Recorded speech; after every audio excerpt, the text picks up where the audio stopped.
से हमारा हृदय हट गया। परमेश्वर कबीर देव जी ने बहुत बार आकाशवाणी की कि कोई भी इस ज्योत निरंजन के इस ड्रामे को मत देखे, इस पे प्रभावित ना हो, आप अपना मालिक में ध्यान रखो। लेकिन हम ऊपर से तो सावधान हो गए, जैसे हम बिल्कुल इसको नहीं चाहते, लेकिन अंदर से कसक नहीं गई। वो तो अंतर्यामी है परमात्मा। तो उस समय परमात्मा के बार बार कहने पर भी हम इस काल से अपना मन नहीं हटा सके, अपनी आत्मा को नहीं हटा सके, और अंदर से इसमें चाह बनी रही। अब इसने तीसरी बार जब तप शुरू किया, इसने परमेश्वर से चाहा कि मैं कुछ आत्मा प्राप्त करूं। जब परमेश्वर ने इससे पूछा, जब इसने 64 युग तप कर लिया, तीसरी बार तब पूछा कि क्या चाहता है ज्योति निरंजन? जो आपने मांगा था वो मैंने आपको दे दिया, अब तू क्यों हट कर रहा है? तब इसने कहा, ज्योति निरंजन ने यानी क्षर पुरुष ने कहा कि प्रभु मुझे कुछ आत्माएं दे दो, मैं अकेला वहां नहीं रह सकता, 21 ब्रह्मांडों में अकेला कैसे रहूंगा? तब परमेश्वर ने कहा कि भी देखो, तेरे तप के बदले में 64 युग जो तप किया है, इसके बदले में और राज्य दे सकता हूं, और वस्तु मांग ले वो दे सकता हूं, लेकिन ये आत्मा नहीं दे सकता, क्योंकि ये मेरी आत्मा है। अब ये मेरे वचन से उत्पन्न हुई है, मेरा अंश है, अपने अंश को मैं कैसे दे सकता हूं?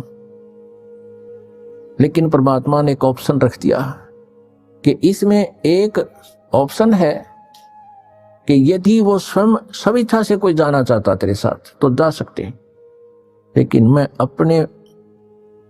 अपनी तरफ से उनको नहीं डाल सकता कुएं में। तब ज्योति निरंजन हमारे पास आया, ये क्षर पुरुष हमारे पास आया। जितनी आत्माएं आज इसके ब्रह्मांडों में हम कैद हो गए, यहाँ कष्ट उठा रहे हैं, ये सभी आत्माएं इसके चारों तरफ उमड़ कर खड़ी होगी। जैसे हीरो आता है, अभिनेता आता है। इसने कहा हमसे कि मैंने पिताजी से 70 युग तप करके बहुत बड़े ब्रह्मांड प्राप्त किए हैं, वहां पर स्वर्ग बनाऊंगा, महास्वर्ग बनाऊंगा, हीरे पन्ने लालों के मैं पहाड़ बनाऊंगा, वहां दूधों की नदी बहाऊंगा, और तुम चलोगे मेरे साथ।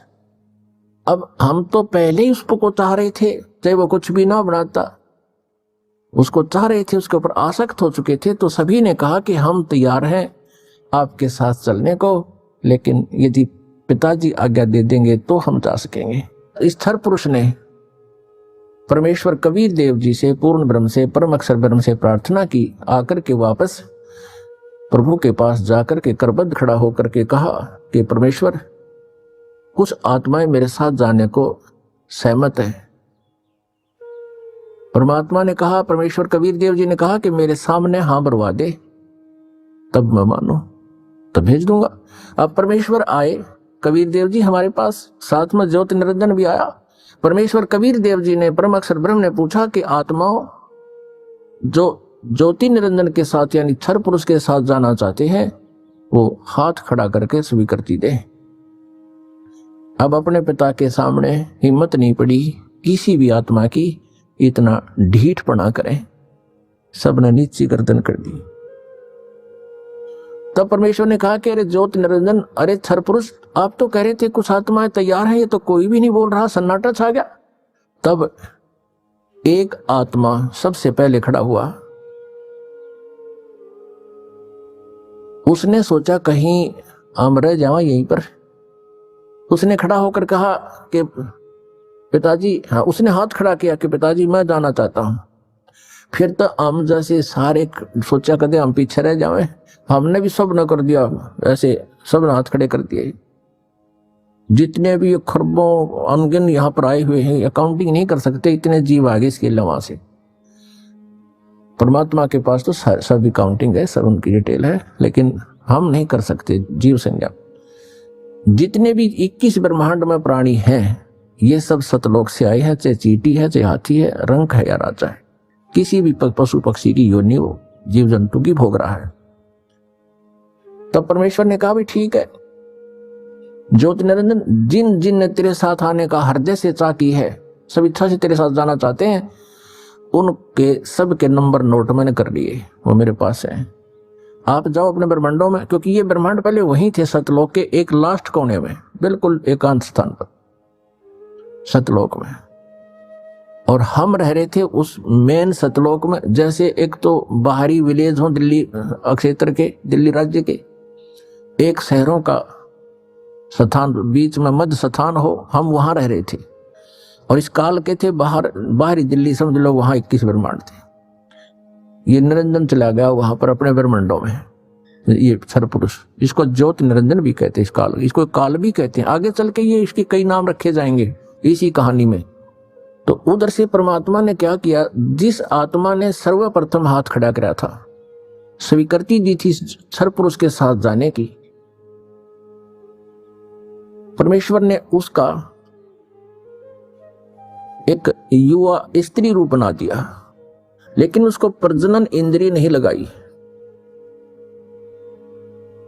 और सभी आत्माएं जो उसके साथ आना चाहती थी, सब इच्छा से स्वीकृति दी थी, उन सबको बीज रूप बनाया अपने वचन से, और दुर्गा के अंदर प्रवेश कर दिया। जैसे आजकल तो इस मार्ग को समझना बहुत आसान है।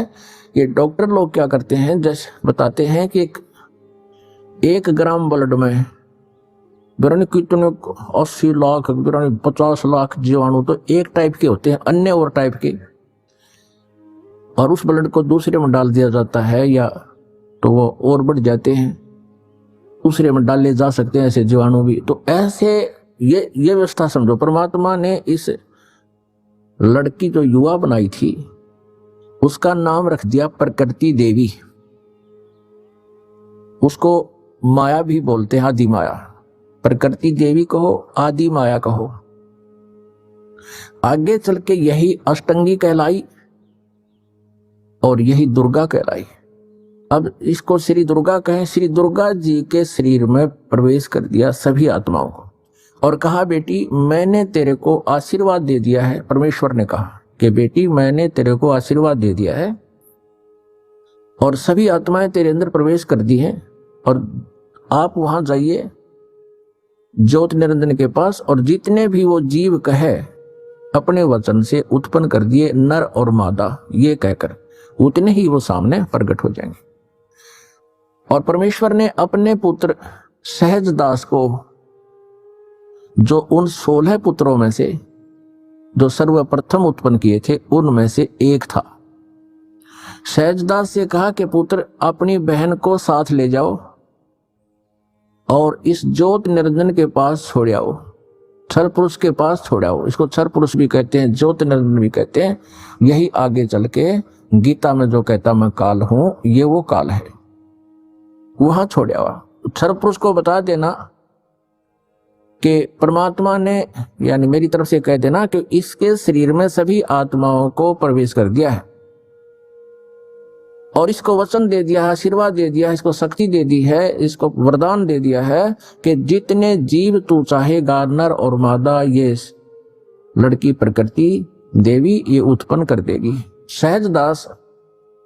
सहजदास पिताजी के आदेश को शिरोधार्य करके अपनी बहन श्री दुर्गा को साथ लेकर ज्योति निरंजन के पास आ गया, यानी क्षर पुरुष के द्वीप में चला गया, उस लोक 21 ब्रह्मांडों में।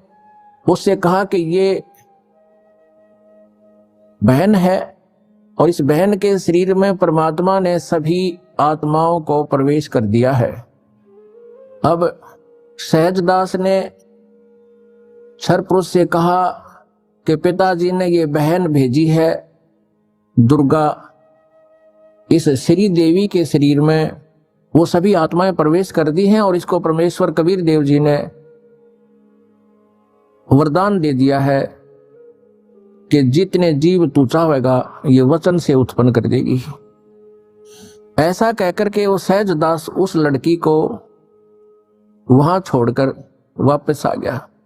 अब सहजदास के आ जाने के उपरांत वहां पर प्रकृति देवी और ये ज्योति निरंजन अर्थात क्षर पुरुष ये दोनों रह गए।